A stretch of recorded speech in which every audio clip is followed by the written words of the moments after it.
Good evening, everyone. Waman Jaka, and welcome to Melbourne Museum.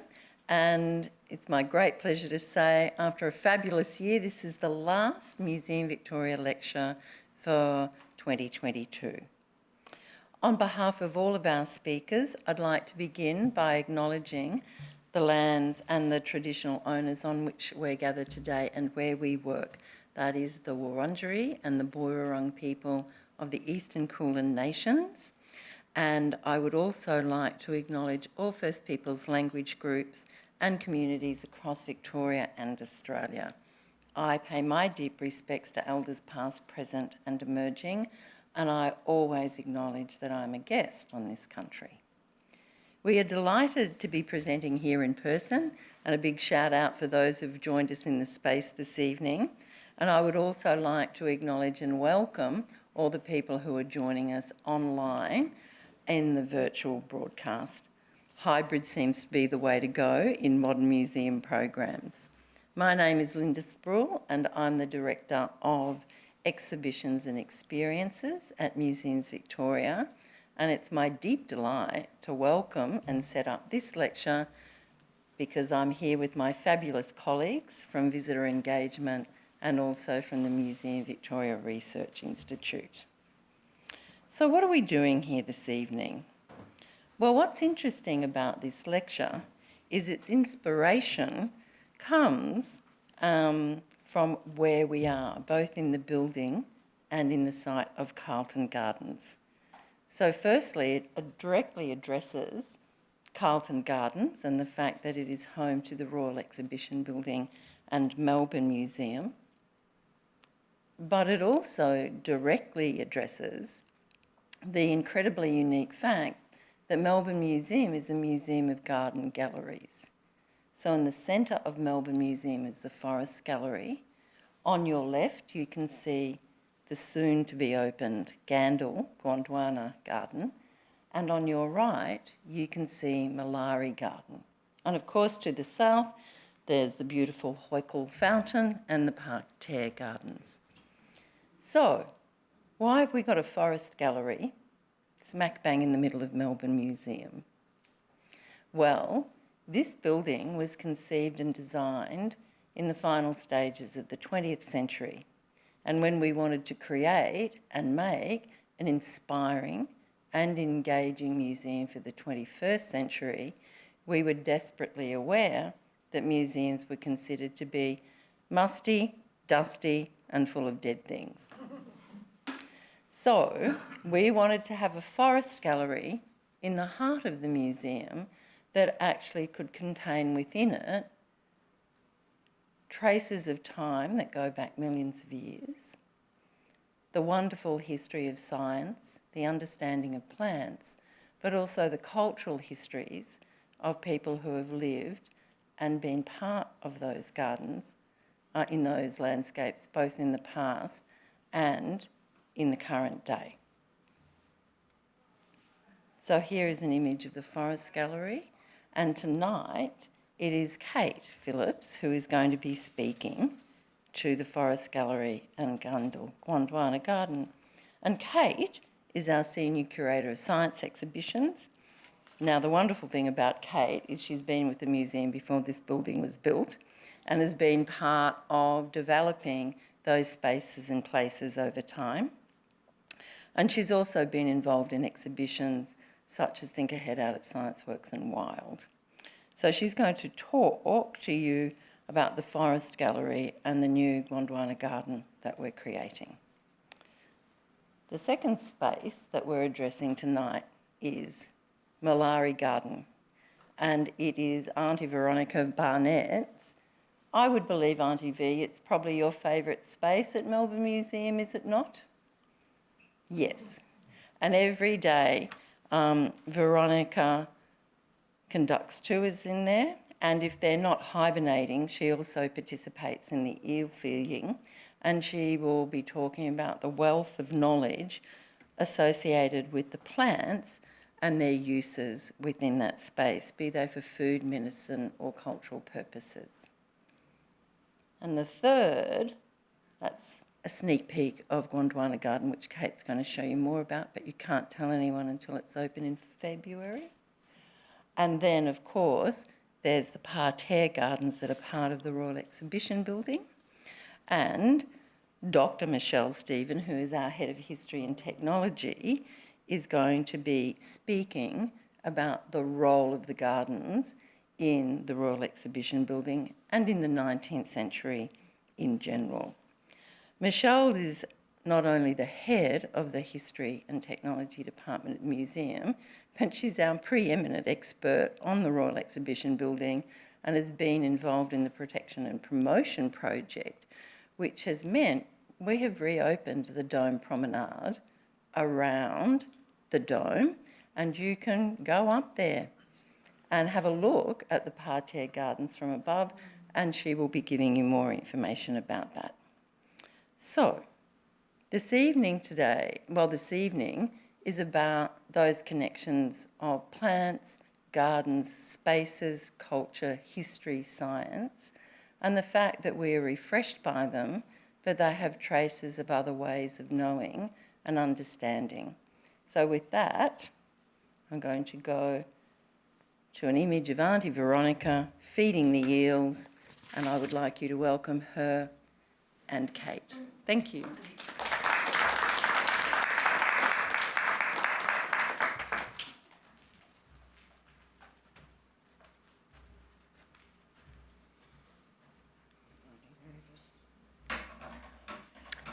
Hello, everybody.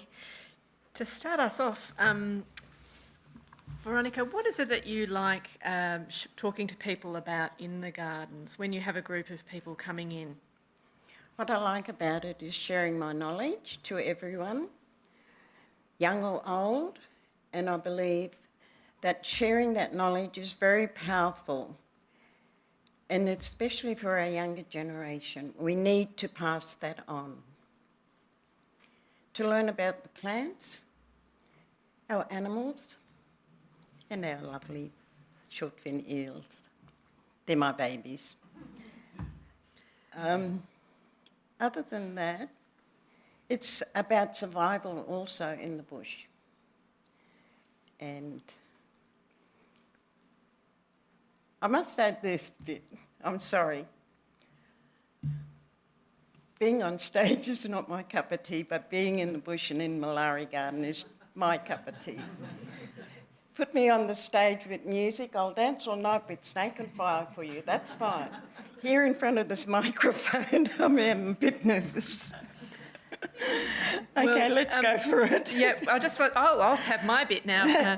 One of the things that Auntie Veronica won't tell you is that she has a really particular way with animals. I think that they sense that she's very relaxed with them and that she respects them and handles them gently. And so that's why I think, you do such a beautiful job feeding the eels, and also you've done work with our python. That's right. And showing that to the visitors. So I think they sense something about you. It is. You treat the animal with respect and they'll treat you back the same. But this is a season for venomous snakes as well, so be very careful if you're out in the bush. Don't try and kill it. Just let it go its way. Stay away from it. It's getting a bit warmer and they're getting This is their time for breeding. For breeding, and so that they're on a mission. They are. They are. Okay, and so we can talk about some of our plants quickly and then also onto the eels at the last end, if we may. Yep, that sounds great. Okay. As you can see, we have got lily pilly. Most of you would see those lily pillies growing around, you've got gardens and so forth, like in Carlton Garden. We've also got lamandra out there, quite a few plants there that I would like to share with you, just a bit because I haven't got much time here. I'm limited. Lily pilly, you can eat it raw, you can make a sauce from it, and you can make jam. But there's a lot of work in it. And if anyone wants to talk a bit later, we can, if we've got time. And can we go to the next one? And we've also We've also got some plants out the front that Auntie Veronica brought in, and she's got some things that she's made with them as well. So you're welcome. The people who are here get a special treat. I'm sorry to you people online, but we'll have a look at that. You're welcome to come up afterwards and have a look and have a bit more of a chat.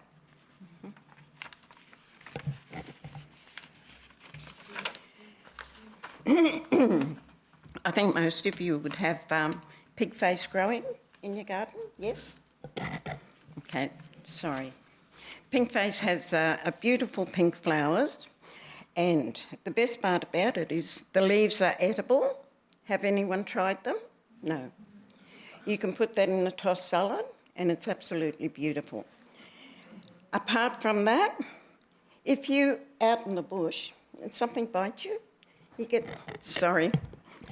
the leaves and you squeeze the juice on it. Just pat it in and keep doing that. You'll find that that itch will disappear eventually. Okay? The ones by the beach might taste a little bit salty, but they do the same job. Next one. You like this one. Austral indigo. It's a plant that Aboriginal people used for tools and implements. Also, hands up who likes fishing. Who likes putting bait on their hook? No? I've got a better way for it. Now with the Austral indigo, the root from that tree, if you pound it, this is what Indigenous people do. You pound it and you put that powder in the water, and that'll bring the fish to the surface.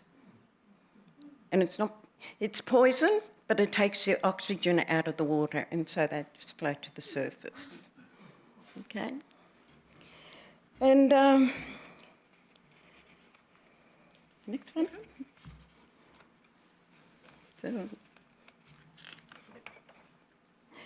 river mint. Anyone got any of that growing in your yard? No? River mint, if you crush that up, you can inhale it for coughs and colds, and you can use the mint for cooking as well, so that gives it a lovely taste and smell. Okay? We've got that growing in Melbourne Garden. And another plant we've got here, it's bulbine lily.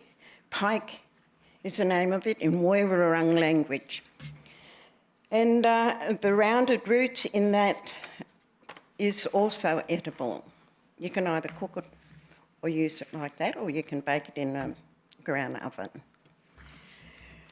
The common sledge is another one. You can split that and make string out of it, baskets, but before that you have to dry the plant, and then when it's stiff and half dried, you wet it again to make it pliable so that you can work it. And the cape from that is also used around the shoulders to cure a toothache. There is another plant out there, it's called bartbart, but I didn't bring it in because it helps clear a headache. And with that one, with that smell, you'll just forget you've had a headache. Trust me, I know that. We've got lamandra, which is called matrush. Council grows them everywhere. Now we make, did you get the next one up? Eel traps out of that. Same thing, you dry that. Once it's dried, you wet it to make it pliable before you start weaving. On the picture here, that's Jemima Gardner and Greg, my colleagues from way back. Greg is holding an eel trap which goes back from when we opened the museum. But now they've taken it away, but they wouldn't give it to me to put on display. I'm not happy. But that's all right, I've got other stuff to show you. Now, you know why we use the eel trap for? No answer. Short fin eels. What happens is, with the eel trap, you've got a, what do they call it? Waterway. You block that off with the eel trap. Sorry. You block it off with a little trap. You put a smelly bait in it, and the eels have a very strong smell. So they'll make their way into that trap. You'll get heaps of it in there, and sometimes you get fish in there as well. So that's a bonus. And while we're on that bit, do you know how to cook the eel and the fish out in the bush? You don't just throw it on the fire, because you can use the clay from the water. You can put that around the eel or the fish, put that in the fire. Once you crack that clay open, it takes the skin off it, and you've got that nice clean flesh. The eels migrate down from the coral sea, and they're a glass larva. Can we get the larva up? I don't know. Oh, okay. It's a glass larva, and they're shaped like a leaf. So they float along the current down the east coast. Once they reach the coast of Australia, they make their way into the rivers, the creeks, and I can't say estuaries properly, and that's where they stay until they're fully grown. When they're fully grown, that's when they make their way out to sea, because they can adapt from salt water to fresh water. Very strong swimmers. They can swim up falls, over rocks and everything. Because they've got this mucus on their body, and their thin skin can help them breathe, so they can stay out of water up to 48 hours. So, did you know that the eels are sexless, neither male or female? Anyone know? You didn't. Okay. Before I go a bit further on, I'll stop in the middle here and talk about Sigmund Freud. You know him? Yes. Did you know he was also interested in nature? So being interested in nature, he worked with Klaus. He was an Italian scientist, I believe, or biologist. Sorry, I'm not very good with big words, but I know what I mean. And it's not easy for me to explain everything. And I'll be honest with you, I didn't have the schooling that you all have, but I have the knowledge from my elders who passed their story down to me, and which I'm doing to everyone, because I feel that knowledge should be passed on. So, Sigmund Freud, Klaus had Sigmund Freud dissecting eels. So when he got up to 400, by fluke or luck, he found the gonads up in the abdominal part of the body, which means that he could tell the male and the female. So once they reach the top, that's when they decide what they're going to do. So once the eels are born, they have up to about 10 million, and about 1 or 2% survive. Their life is over, and the young ones take over, and the cycle begins all over again. That's it. That is a fascinating story. Okay, thank you. And while I'm here, I would like to, the VEOs, if they're on Zoom or whatever, thank you all for working together with me. This might be my first or last, I don't know, but we'll see what happens after. Thank you very much, and also to the team leaders for letting me to come on this show. Kate, thank you for inviting me. You're welcome. Kaz and Michelle and Moya up there, thank you all very much for having me. I hope you all enjoy life. There's someone in the gallery in here that's interested in plants too. I'll talk to her after. Yeah. Yes, we do. We'll continue the conversation after. So thank you so much, Auntie Veronica. And if you would like to find out more, we also have a website here that has information about the plants of Melbourne Garden. Australia is a wonderful experiment in evolution. It's a biodiversity hotspot, and the 3 gardens at Melbourne Museum reveal different aspects of this. As we heard from Auntie Veronica, Melbourne Gardens is a great place to learn about plants for use as medicines, foods, and to make things. And the plants are unique. Of Australia's 24,000 species of native plants, 86% of them are endemic. This means that they occur in Australia and nowhere else, except when transplanted by people. So that in itself is something just to wonder about, that we have these things that occur here and nowhere else. And in Malawi, those unique and beautiful and useful plants grow in naturalistic settings, as you can see here, and you go on a meandering journey. It's surprisingly quiet and takes you away from being in a big city. And you can have a special encounter like seeing the eels being fed, or just go for a quiet stroll. And I think those of us who work here enjoy if we can get out at lunchtime and go on a little stroll in Malawi Garden. In the Forest Gallery, we hone in on Victoria's forests, specifically the tall wet forests that are found in the east of Melbourne in the Dandenong Ranges, and to the southwest of Victoria in the Otways and in the east in Gippsland. As you walk through this space, it succeeds in capturing the feelings of these forests with the cool, moist air, the tree ferns and the dappled light. As Linda mentioned, it forms a central focus for Melbourne Museum, and it has a high mesh roof to accommodate the mature trees there and to enclose the forest birds such as the bowerbirds and eastern whipbirds. I remember one day coming in on a Saturday, I was doing a special program here and walking across Carlton Gardens and hearing this whipbird and just thinking, what is that? It just seemed so out of place, but it was actually calling from the Forest Gallery.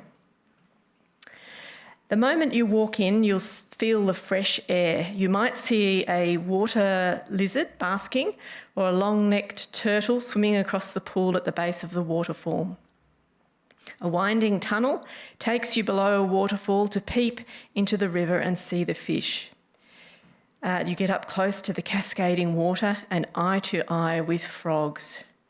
And eye to eye with the world's tallest moss. The plants here are those with a long heritage back to the ancient forests of the supercontinent Gondwana. And a very distinctive tree here is the southern beech, Nothofagus cunninghamii. You can see it here on the left. As you continue up the path, you meet the relative newcomers, the eucalypts, and in this case, Eucalyptus regnans, the tallest flowering plant on the planet. In Australia, we like our big things, and here in the Forest Gallery, we've got the tallest flowering plant and the tallest moss.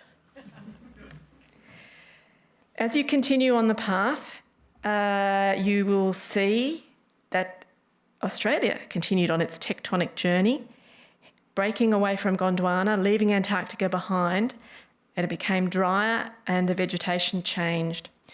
The rainforest species that remained in the wetter refuges and the plants with adaptations for the dry and fire flourished and spread. It's a credit to the designers of the Forest Gallery that the space actually works in terms of the visitor experience, because there were quite a few practical issues to overcome. The landscape architects who worked on it were TCL, they're Taylor Cullity Lethlean, and they're also the people who we're working with on the Candelwana Garden. In particular, Paul Thompson has been the person advising on the plants to include, and he worked very closely with museum staff, Ross Fields and Luke Simpkin on and the whole team on the development of the Forest Gallery. The mature mountain ash was sourced from road cuttings where they were just going to be moved anyway, and they were craned in. And also the other feature that required a bit of logistics was the fact that there was a limited weighting, a floor loading, and so that some of the features in the gallery had to be created with polystyrene and cunningly disguised as natural boulders and hillsides. So that's all part of the artifice, but it actually does work and gives you a wonderful feeling of the real thing. And that's also partly down to the live exhibits team here at the museum, who do a wonderful job of keeping it alive and replacing plants and keeping them healthy in what is quite a constrained environment. Finally, I'd like to mention the chimney, which was added 10 years after the garden was created. The chimney came from the Uplands homestead of Kinglake, and it was one of over 2,000 houses that were destroyed by the Black Saturday bushfires on February the 7th in 2009. And on that day, 173 people died. And so this chimney is a memorial that was added. And I guess that shows, a way that the gallery has responded to the situation and the experiences that happened after that time, and stands as an ongoing memorial. And now on to the Candelwana Garden. It's opening in late February, and I've only been allowed to show you just a few pictures just to give a little bit of a taste of it, but some of the best bits you'll have to just come along and see yourselves. It's quite a steep space between our big box, the colourful children's gallery box, and our other galleries. And visitors will start up the top of the garden, so sort of in the distance here. And it's particularly designed to appeal to children and their families. Children 6 to 12-year-old were very much in the team's mind as we worked on it. And we invite them to participate and observe and discover. And the land talks to you as you walk through. The plants talk to you. The trees talk to you in the way that we do in museums. They don't. Anyway, I'll show you how that works. But as you walk down the ramp, you go past the living plants and sculptural animals. You're starting with current day marvels, including the echidnas, platypus and kangaroo, and then you come across megafauna giants. So you're walking back in time. Central to the space is a Thylacoleo cave where the marsupial lion lives. And on the lowest level, you come to the dinosaur forest with some dinosaurs and Coolosuchus, a crocodile-like amphibian. This is what I meant when I said the plants talk to you. Our labels are psst, hungry, and so they're designed to be appealing to children and have an element of interactivity. And I just also want to mention the fantastic team of people who've worked on that and have brought all sorts of different wonderful ideas to life in the gallery. But a little bit of the underlying idea is similar to the one in the Forest Gallery in that we're looking at what happened at a really broad continental scale.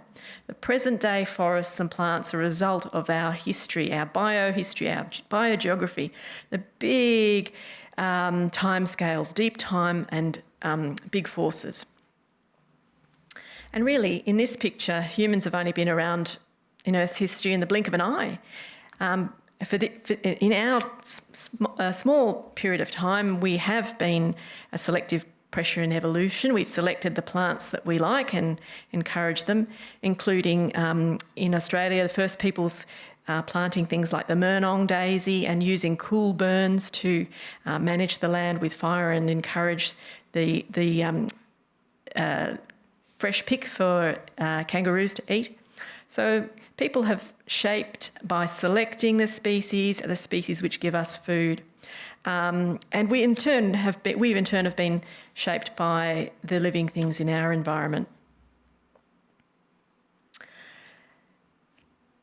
In that period when Australia has become a separate island, we've unzipped from Antarctica, broken off, and started to head north. Our climate's changed and gone through many different cycles, ice ages, etc. But in the period of isolation is when the plants of Australia have really gone on their own journey, still with connections to to the Gondwanan flora, but we've really elaborated on some of the groups, the Myrtaceae, like the eucalypts, the acacias, and the Proteaceae, the Banksias and Grevilleas, just to name a few. In the garden, we do highlight the pollination story using some of the species, like the Banksias and the Leptospermum tea trees, and we tell the story about how plants offer a reward to animals, and that this gives advantages to both the animal and the plant. And we invite children to match up the pollinator and the plant and tell the story of how that works as a dance between the animals and the plants. So that's an example of evolution in action and those tight knit relationships between animals and plants. In Australia, the native bees have short little tongues to get into the open flowers of the leptospermum and also the eucalypts.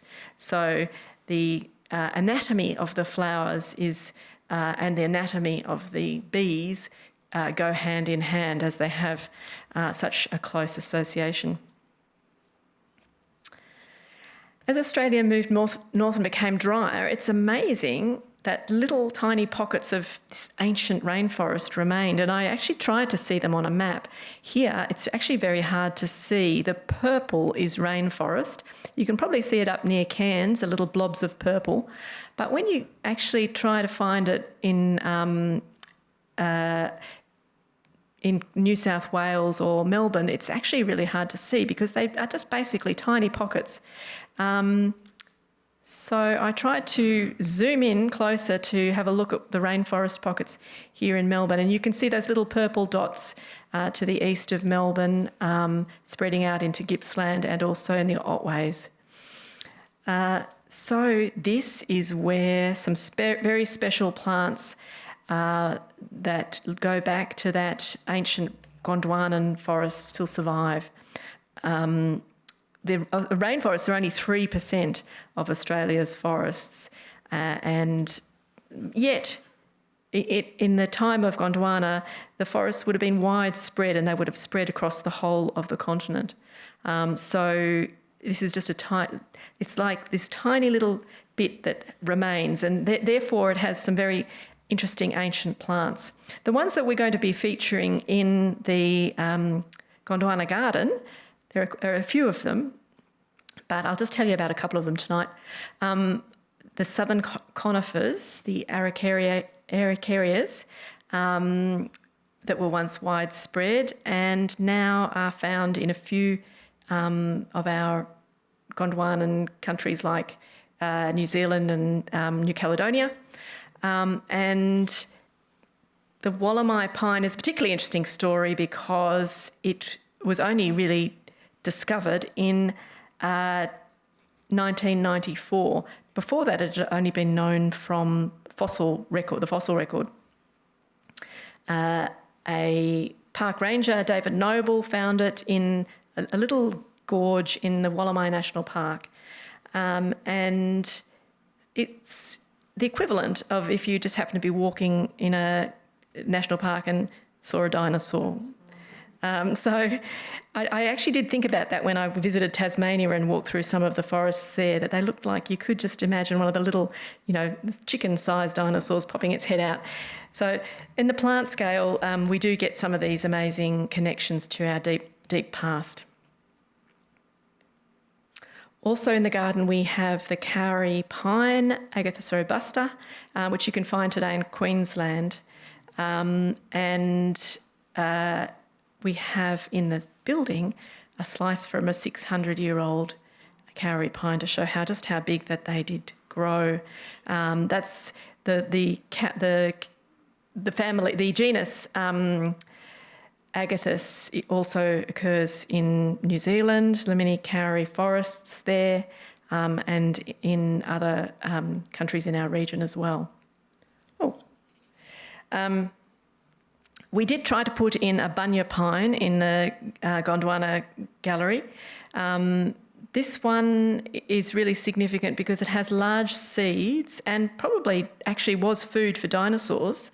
But more recently, it was a feast for Aboriginal people living in the Sunshine Coast area, and would be, at the time when they were ripe, would be an occasion for great gatherings and moments of exchange. But because the seeds grow to about 10 kilograms, we were not allowed to put it in the garden just in case they fell on someone's head. So death by ancient Gondwanan plant would not be a good way to go in the Gondwana Garden. So what do people take away from their time in museum gardens? Well, I hope that kids can get a sense of discovery, that there are stories everywhere, that the world is amazing, that real life is strange and wonderful. But we know also that children and adults we've seen, particularly around the COVID times, that the value of time in nature, time just to be yourself, to live in the moment, to have sensory experiences that are not overwhelming, but also just that are pleasurable. And museum gardens can also help us think about time. And for most of human history, we've operated on a time scale of generations and worked within the rhythms and the productivity of natural systems. But today we perhaps can be a little bit removed from that, and spending time in gardens can perhaps remind us of that and connect us again with some of those very immediate systems on which we depend, and animals and plants.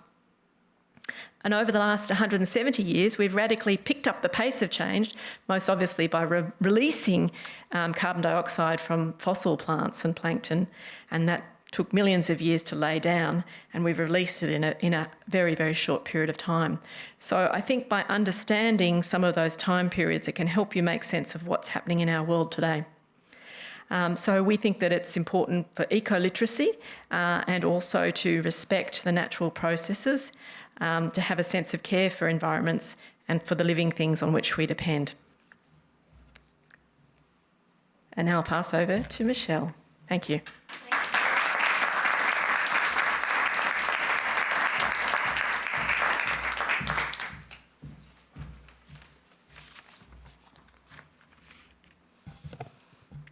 Okay.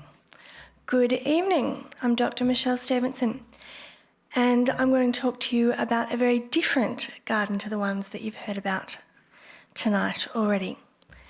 This is one of Melbourne's very early gardens, and for the first 30 years of its existence, it was described as desolate with stunted trees, but it would become Melbourne's only World Heritage listed garden. Carlton Gardens was first reserved for public purposes in the early 1850s, and it forms part of the ring of gardens that encircle inner Melbourne, including the Fitzroy, Treasury, Alexandra and Flagstaff Gardens, along with the Domain. The early creation of Melbourne's gardens was about providing for easy public recreation and also for the general advantage and improvement of residents. So gardens were seen as being healthy and safe social spaces. Prior to the colonisation of Narm or Melbourne, the area that we know as Carlton Gardens was a forest full of banksia and sweetwater trees, and it was valued as a place of high ground, and of course remains the country of the Wurundjeri people. Now these trees were gradually removed, and in 1856 artist and architect and landscape designer Edward Latrobe Bateman drew up a design for the gardens with sweeping paths arranged around a central oval. However, without a reliable water supply, the gardens failed to flourish, hence the description of desolation and stunted trees. And this wasn't helped by the practice of locals letting their goats graze in the gardens and the regular dumping of night soil in certain areas. So of all of Melbourne's early gardens, these were perhaps the least loved. Extensive improvements were started by Clement Hodgkinson, Assistant Commissioner of Crown Lands and Survey Inspector General of Metropolitan Gardens, Parks and Reserves, and his team from 1873. This included straightening some of the paths, creating a promenade to connect Queensbury and Gertrude Street, although there was some pushing for it to become a road at one point, and establishing a lush setting for the Dolphin Fountain, which you can see here in the centre of the gardens. The Dolphin Fountain really became the centrepiece of the Carlton Gardens during those early years. Designed by Mr. J. Sullivan from the new kind of artificial stone, the Dolphin Fountain was shifted to the Carlton Gardens from Collins Street in 1861. It was described as having a rocky grotto which supported a huge basin, out of which rose dolphins, shells and spouts. When the fountain was dismantled in 1879, the Mount Alexander Mail noted that it had long been the delight of nursemaids and was for years the only attraction the City Corporation could show of their misgoverned pasture. In 1879, the Carlton Gardens underwent their most radical transformation since their founding in the early 1850s, when they were redeveloped with grand avenues, decorative fountains and parterre garden beds, creating an ornamental pleasure garden for the new exhibition building. And you can see here the architect's sketch, Joseph Reed, one of his initial watercolours, his designs for the exhibition building, and the formal Southern Carlton Gardens out the front. Joseph Reed not only designed the exhibition building, he also designed the gardens as an integral part of the new exhibition site. The gardens were brought to life by horticulturalist and landscape gardener William Sangster, who also landscaped a number of Melbourne's other gardens. Reed used what's known as a gardenesque design for his redeveloped Carlton Gardens, which incorporated key elements of the garden's previous layout, most notably the serpentine paths along the perimeter of the site. So you can see here around the edges of the gardens those snaking serpentine paths. If we go back, or not, we can see those same paths still around the edges of the earlier layout.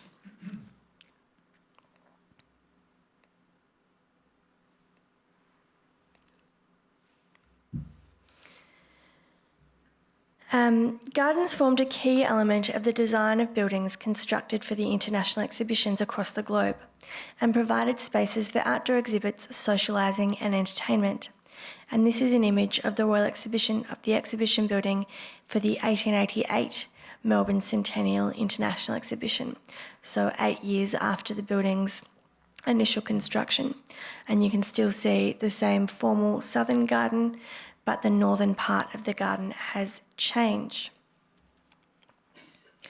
So as you can see here, the northern gardens have changed over time, while the main formal southern gardens and the two formal forecourts on the east and west have stayed largely the same. As with the design for the exhibition building itself, Reed incorporated a number of different stylistic elements into his design for the southern gardens. These include 3 avenues radiating from the exhibition building's main southern entrance, based on a goose foot configuration. The main central avenue, or Grand Allée, consists of 2 pathways separated by lawn, and this is actually Reed's much smaller interpretation of the Tapis Vert at Versailles. And you can see here the slight similarities, although not on the same scale as at Versailles. He tried. The parterre garden beds, which run the length of the exhibition building's southern facade, were another key part of Reed's ornamental garden design. They consist of sunken rectangles, triangles and circles created using a mix of flowering and foliage plants and are best viewed from the Dome Promenade. And they were designed by Reed to be viewed from that perspective, something visitors to the building can now do once again. And you can see the parterre gardens for yourself by booking a tour of the Royal Exhibition Building Dome Promenade on the Exhibition Building website. Shameless plug there.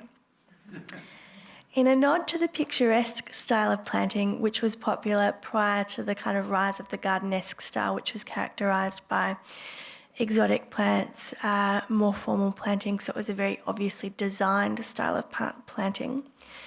Reed also included more naturalistic groups of shrubbery and flower beds in the lawns of the Southern Gardens, so echoing that picturesque style, which was based more on a natural approach.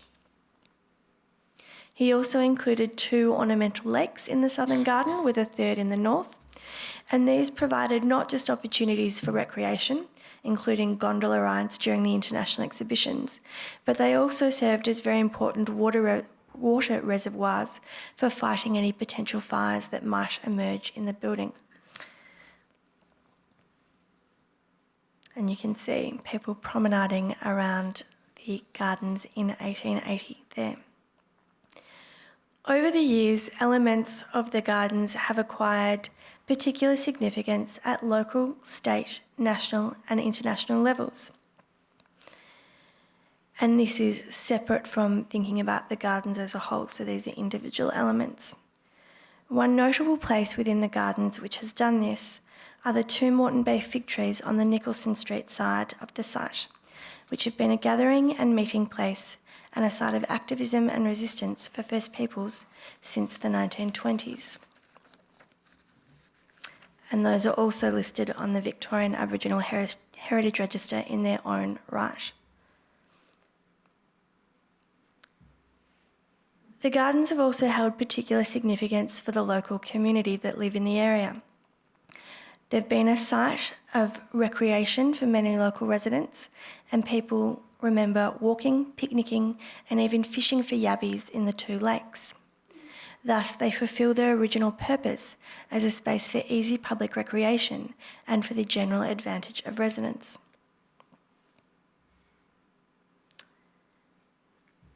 In 2004, the Royal Exhibition Building and Carlton Gardens were inscribed onto the World Heritage List as the main extant survivors of a palace of industry and its garden setting, with the integrity of form and function of the Southern Gardens, along with that continuity of use, being a key part of the site being listed. Indeed, in the lead up to the site's World Heritage listing, there had been a lot of restoration work, not only to the building itself, but to key elements of the gardens. So Reed's original designs for the parterres were found, and the parterres were replanted, having been kind of just turned to lawn previously. So we don't just do restoration work on the building, but we also work with the City of Melbourne, who manage the gardens, to bring that Southern Garden in particular back to that international exhibitions period in the 1880s. Thank you.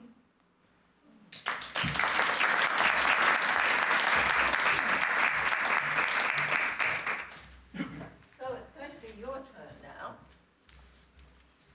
So I've got our colleague Moya McFadgen, who's been monitoring the online questions, and I'm hoping there's going to be some in-person questions. But Moya, have you got a question from our online audience, please? I do, Linda. So I've got a couple of questions for Auntie Veronica first. So Auntie, Adrienne asks, which plant gives you the most pleasure to see flower, perhaps in spring in Malari Garden? My answer to that is I love them all. I can't choose. I just love it all. So Auntie Veronica, I've got a question for you. Did we put the eels in Malari Garden? Yes, we did put the eels in Malari Garden. They didn't get there by themselves. And I've got one more for you, Auntie Veronica. Deborah asks, are there any yam daisies in the Malari Garden? No, I haven't seen any in there.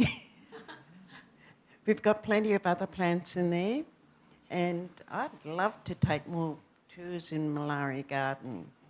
So we're going to have to get on to them upstairs about it, won't we? Because I want to pass this all on before I end up there.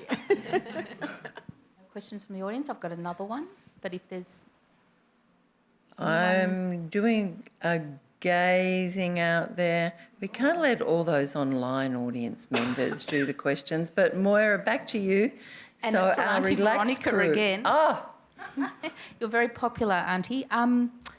So Fiona thanks you for sharing your knowledge. and your courage to overcome your nervousness in getting up on the stage, and hopes you'll do it again. And her question is, are there any plants that we should avoid? Sometimes it's good to know what not to touch or eat. You see a lot of the kangaroo plants. I don't know if many of you know about it. Right. Kangaroo apple. Do not eat that. It is poisonous, and the only way you can eat that is when it's very, very ripe. And it does make your mouth go numb, so don't attempt Not recommended. Yeah, not recommended. Oh, and I did forget to tell you, we have visitors in the Malaria Garden today. A mother teal duck with 10 little ones swimming around. Moya, more questions, please. Yes, I have a question. Thank you. For Veronica. I have not heard of a yam daisy before, and I'm very interested to know about it now. Oh, With the yam daisy, you can cook that in a ground oven, and it is very tasty. It's like a daisy? Yes, the plant does, the flower does. What colour is it? it's got white petals on the outside and yellow in the middle. The name. Thank you. First people's name is Murnong. Hopefully that's working. Yeah. And just I've got a online question for Michelle. Michelle, you mentioned the dolphin fountain. Would you like to talk a little bit about some of the other fountains in the gardens? So the dolphin fountain was put in before the building and was dismantled when it was built.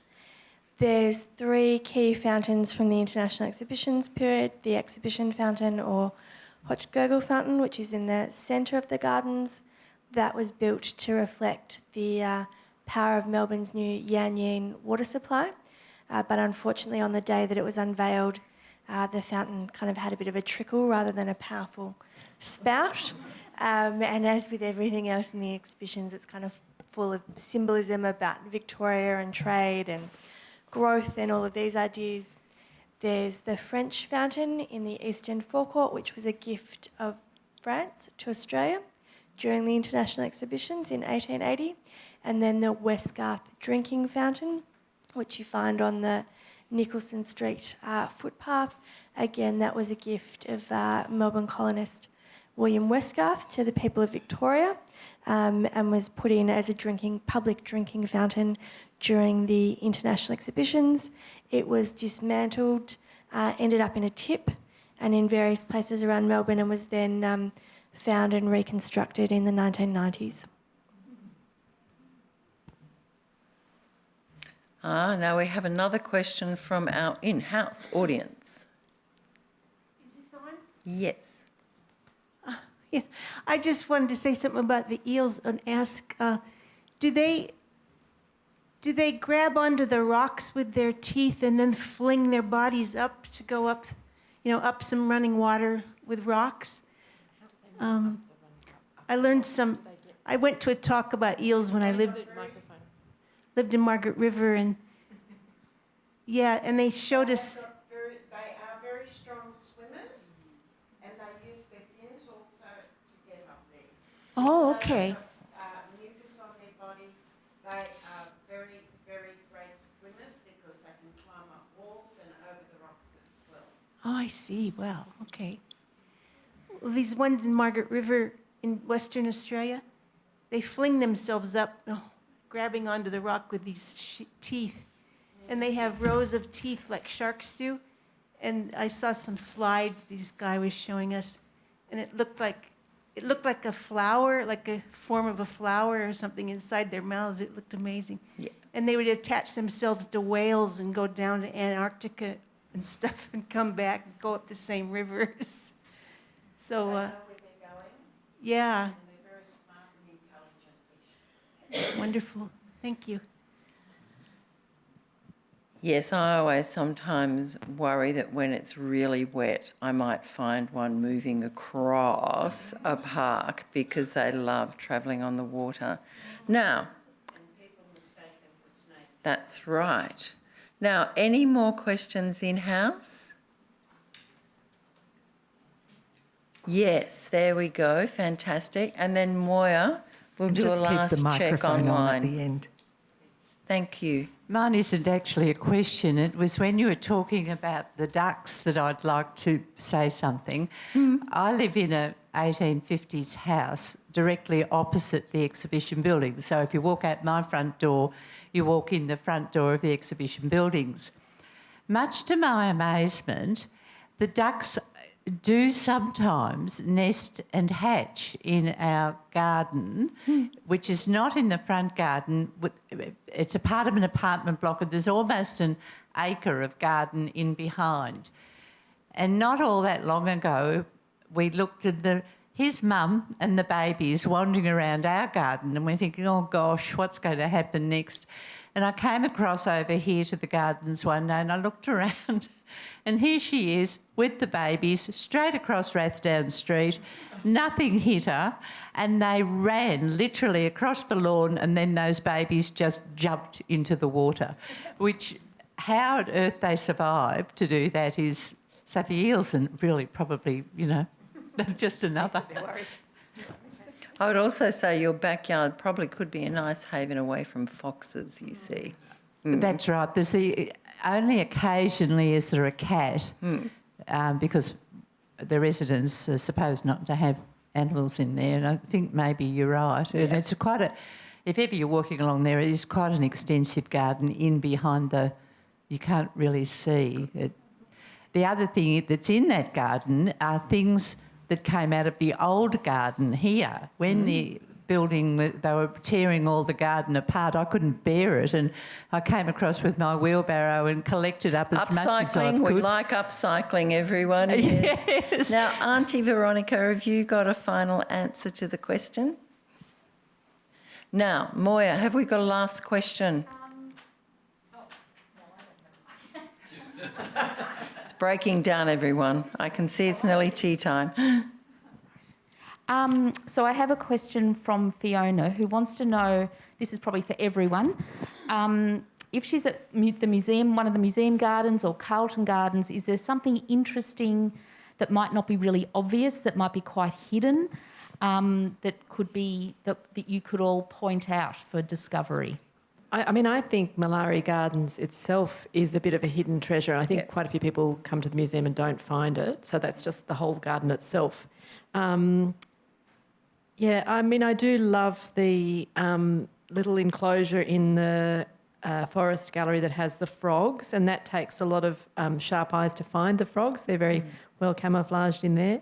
The little encounters with the animals that live in the garden is very lovely, because each time you go in you see something different, and there's also young ones that you see the babies, you see the bower changed as the bowerbird's doing his thing and creating a really nice bower. So I guess it's those encounters that you can't really predict are always a delight.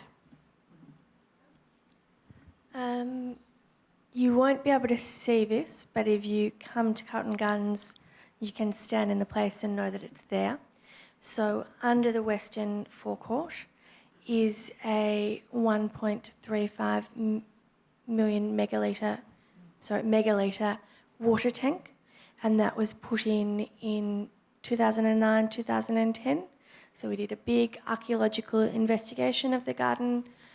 Was a car park to restore it back to what it looked like in 1880, and as part of that, to kind of keep what's a very water-intensive garden as sustainable as possible, we use that opportunity to dig down and put in this giant water tank that harvests all of the rainwater from the building's roof and the surrounding gardens, and that is used to water the gardens and provide water to the fountains. So you can't see it, but now you know it's there.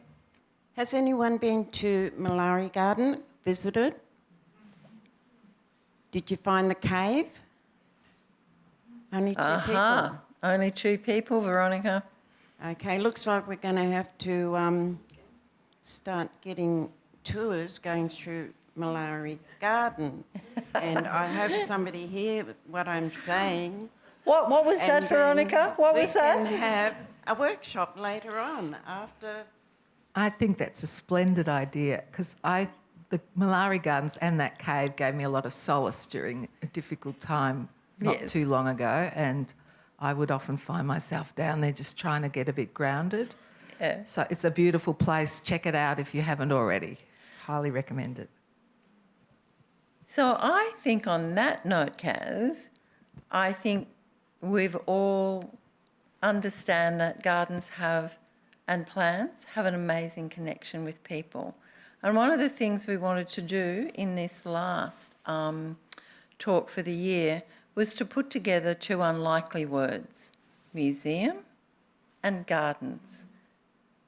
And what we feel is that one of the things about museums that we always know and we hope you appreciate is they allow you to travel across time, whether it's millions of years or whether it's 100 years ago, and they allow you to have a think about what the next 100 years might be like or what it might be like for the generations that are coming after us. So those dimensions of travelling across time, but also the other thing we say is everyone associates museums with objects, and objects have stories embedded them, and small objects can tell big stories.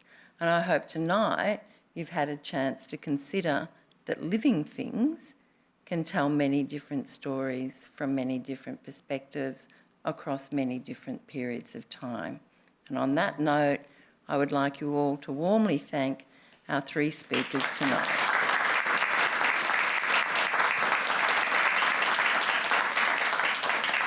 So thank you everyone who's joined us in the in-house audience and to everyone who's joined us online. May the rest of the year go well for you and we look forward to seeing you next year. Thank you.